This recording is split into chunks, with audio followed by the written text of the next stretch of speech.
This is Captain Patience of the New African Black Panther Party, and this is NABPP News.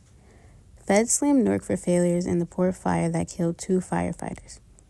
The National Transportation Safety Board blasted Newark fire officials Tuesday for their response to the July 2023 shipboard fire at Port Newark that killed 2 of their own in a tragedy it said had been avoidable.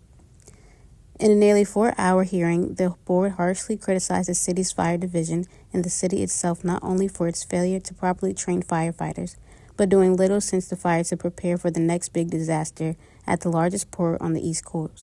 They didn't have training before and apparently have had substandard training since, which to me is unbelievable, said Jennifer L. Hamady, who chairs the NTSB.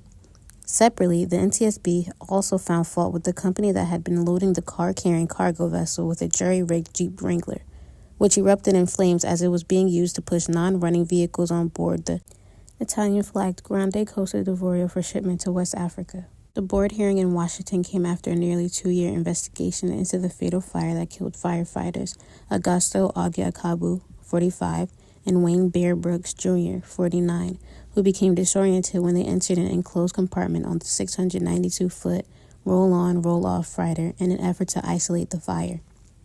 Akabu and Brooks died when they ran out of air, one entrapped by the lashings of the vehicle in the huge cargo hold, the other lost in the dark and smoky maze of tightly parked cars and truck in the far end of the compartment.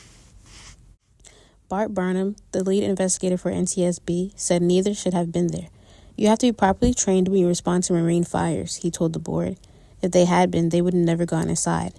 The families of the 2 firefighters who perished have filed a $50 million wrongful death complaint in federal court that charges that negligence, carelessness, and recklessness on the part of the city, the owners of the ship, and others led to the untimely death of the men.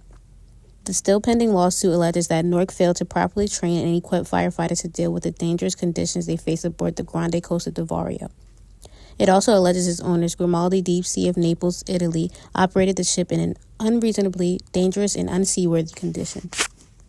The NTSB conclusions echoed a 2023 investigation by New Jersey Advanced Media that raised questions about the fire department's actions the night of the fire and its ability to handle a major emergency on the waterfront.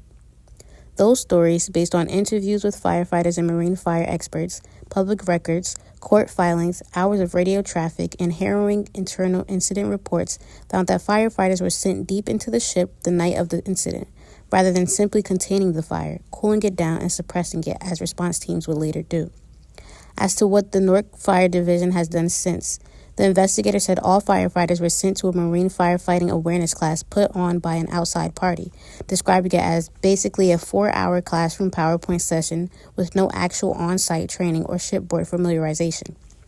You know, I'm going to hammer the Newark Fire Department, Hamady said. That's not enough for your personnel. You're going to end up with another tragedy on your hands. She added that she hoped Newark Fire Department top brace was listening. This isn't just a failure of communication. This was a failure of leadership. That's what this was, Hamady said.